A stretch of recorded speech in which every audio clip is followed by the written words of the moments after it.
And so, a lot of patients say to me, I understand that I have to be active, Dr. Machino, and, I think I can live with 30 minutes, but, I think you have it wrong there. You're asking me to do this every day, every day. I've been reading a lot of magazines. It's not every day, it's every other day. I said, let me tell you something, seeing that I'm the doctor and you're the patient.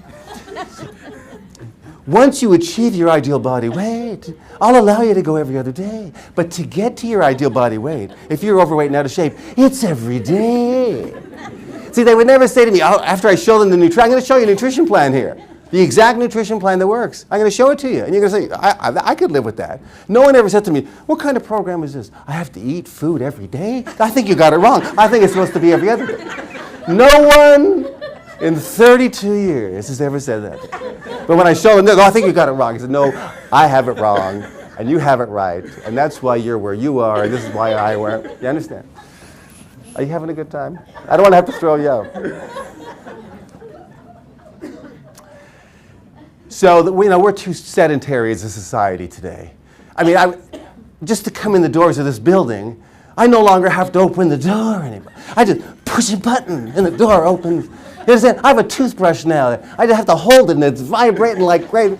I don't have to even move my hand up and down to brush my teeth. This is the world today. We are way too sedentary. It's ridiculous. Compared to what we're designed for, we've got to find some substitution activity. That's the world. So with my patients, what really helped them is I'd get them to put a sign over their mirror that says, another day, another opportunity to shrink my fat cells down. See, why would you do that? Because the minute they would leave my office, life gets in the way. Their car breaks down, the kids have some commotion at school, their husband gets tickets to some big gala, and there's some emergency, have to go to the dry cleaners, there's something that, they forget it. Every day you need to get anchored to the message. Right over your mirror, and another day, another opportunity to shrink my fat cells down. Now, a lot of people can't do the activity problem, I know that, because they have a toxic mineral disease. It's called too much lead in their blood. And it's widespread. But we shall overcome. You understand what I'm saying there? There's a way out even for those people, and they don't need chelation. The thing is that 30 minutes has to be a priority. You just have to find the time. And you have to put in your day book and make sure it gets done. Because the choice is this, either you're going to do that activity for 30 minutes a day, or you're going to be dead for 24 hours a day. What is the choice? Those are really... That's when you look at it that way, it's different. Now, some people want to jump, fat people want to jump in a swimming pool. That's the first thing they say, I want swimming, can I do swimming? I say, no swimming for you. Why is that? Because, I'll tell you why, because swimming, your core temperature is 98.6 degrees Fahrenheit, roughly. Now, when you go into any swimming pool, it's never going to be that warm. It's always going to be colder than that. So when you get into a pool like that, your body doesn't know. You might want to stay in there for 3 years. It has no idea how long you're going to stay in there. So I'm going to have to preserve my fat and use it for insulation so I don't go into hypothermia. Your body resists burning fat in a pool. Plus, fat makes you buoyant. It takes you to the top of the water like a cork. And you simply go across back and forth. People are going back and forth, using almost no calories to go back. Give me a lean person with no body. Stick them in a pool. They'll be fighting for their life. They're burning calories. The fat people are like a cork. You got to get them out of the pool. Reach down, take them, come on up here. You got to transport your body on land. That's how you get the very best bang for the buck. Now, I'm fine exercising on my own. In fact, I like to go for runs on my own. It's sort of my meditation time. But a lot of people are not like me. Patients will say, the reason I didn't exercise yesterday is because my friend Sally couldn't make it. What does it have to do with you? Well, I can't really go alone. Some people need to exercise with friends and in groups. They're gregarious creatures. So they say, I can't do roving and cycling and elliptical. I mean, can I go to a class? Well, you can go to class. I've seen classes work. Even for Tonda, I've seen classes help her on okay. She goes back and she lives in both worlds. On her own, also likes some classes. These are the classes that I've seen work for people, body pump classes, Ashtanga yoga, really solid martial arts training, spinning classes. I wouldn't argue with any of those if you want to exercise in a group setting.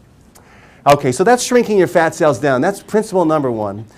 Principle number two is you need to know how to feed your lean mass, and then, of course, how to starve your body fat. So how do you feed your lean mass? Well, when you are doing the endurance activity that you were talking about, the muscles they've been storing some carbohydrates, and the muscles not only burn some of those carbohydrates down in the muscle, But when you start doing endurance activity the way I'm describing it in the aerobic training zone, the muscle says, hey, I'm going to need more carbs pretty soon. So the liver, which has been storing carbs as well, releases carbs into the bloodstream at a rate that's 30 to 40 times faster than under normal resting conditions. And those carbohydrates also go to the muscle in the form of glucose. And the muscle not only is taking fat out of the bloodstream to burn it, but it's taking some of those carbs out of the bloodstream. So you're depleting the carbohydrate fuel tank in your liver, and you're depleting the carbohydrate fuel tank in your muscles at the same time. And so now you have this depletion effect. Now so the muscles are burning those carbohydrates, it takes about 5 minutes from the time you start exercising for the fat to start arriving from the fat cell. So in the early stages, you're burning quite a bit of carbohydrates that are already in the muscle, your muscle stores some, and are being delivered by the liver through the bloodstream as well. Now, so that means that after the 5-minute mark, it's like you have 2 fuel tanks feeding into one carburetor in the engine. There's the fat fuel tank and the carbohydrate fuel tank.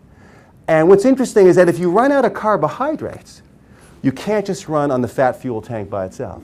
A lot of people have enough fat to run from here to Australia, but you can't actually do it because when you run out of carbohydrates, you can't just burn fat by itself. Fat burns, listen to me carefully, in the fuel of carbohydrate feeding. There has to be some carbs in your body. So these low carbohydrate diets, I'm sorry, they make you weak and tired.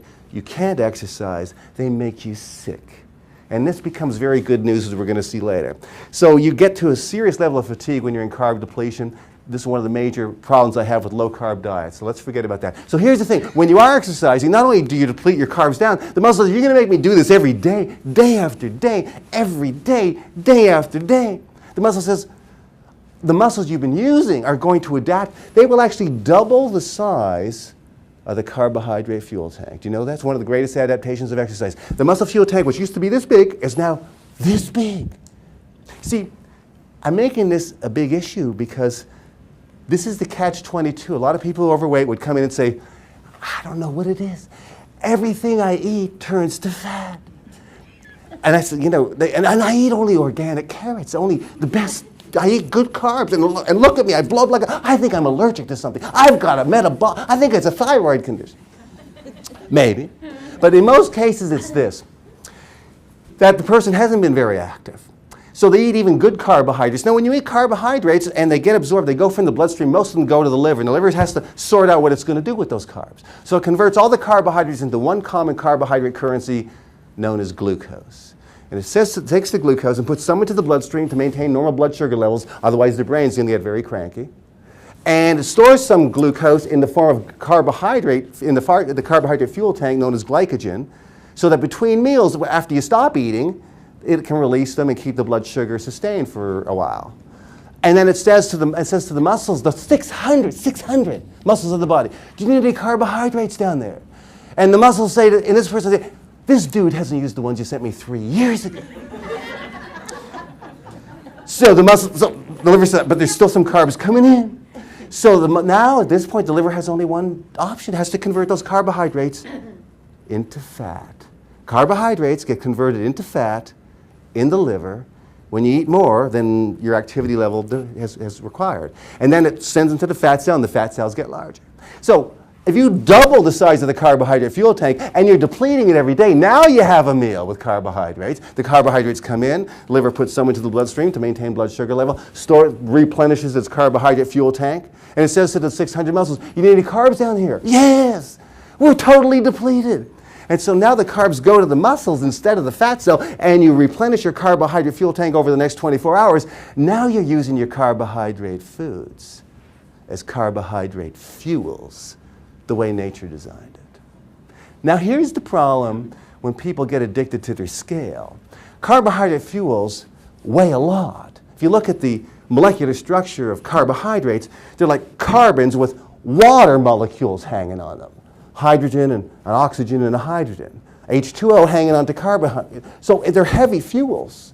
And so sometimes the person their body shape will change dramatically even in the first month. But they go on a scale and it's like, I've only lost 2.5 pounds. It's because their body fat came down, but they're storing heavier fuels in their muscles because they doubled the carbohydrate fuel tank. Do you understand this? It's not a reflection that they're not doing well. They're doing really well. They're just storing heavier fuels. And so they've got to get past that. And I think you're understanding where we're going. So this means that about 50 to 60% of the foods you eat can actually be carbohydrate foods when you're doing this properly. Now, the reason this is good is because, in case you haven't noticed, carbohydrates taste good. Right? I see these programs, for the rest of your life, the rest of your life.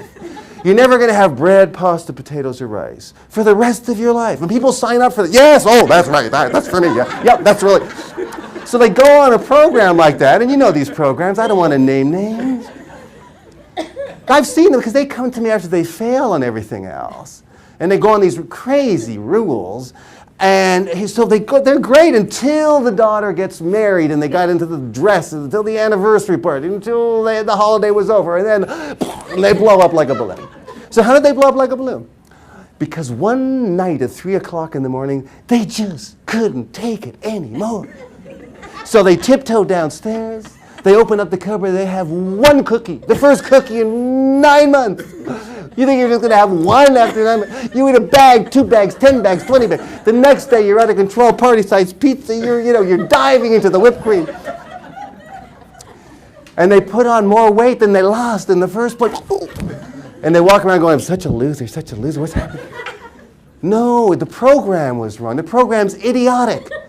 You need to have the window of carb eating because carbs are fun, carbs taste good. And a program that just allows you to cheat and have a good time in life. Anybody looking for that? And it's the only way you can succeed long term, I'm sorry. So what are the carbs that you do eat? 30% of all the carbs you have every day should be the excellent ones. Now the really excellent ones don't have the best taste. I know that beans and peas and broccoli and cauliflower and cruciferous vegetables and Brussels sprouts, spinach and rapini, they don't taste the best. But those are the foods that will reduce your risk of cancer like nothing else on the planet. So whether you want to lose weight or not, at least 30% of your carbs every day come from the foods that help to reduce. We know that up to 75% of cancers can be reduced through better lifestyle behaviors. And this is a key to it.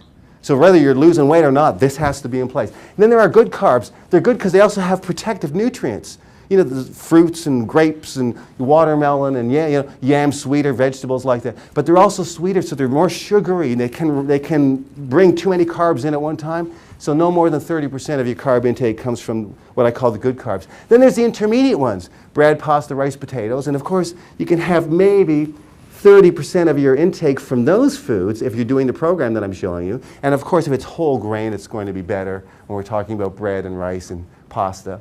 And then you're saying, bad carb, what kind of nutritionist is this? He has jujubes and jelly beans up there. He has licorice. Is this guy nuts? These can't be foods on a program.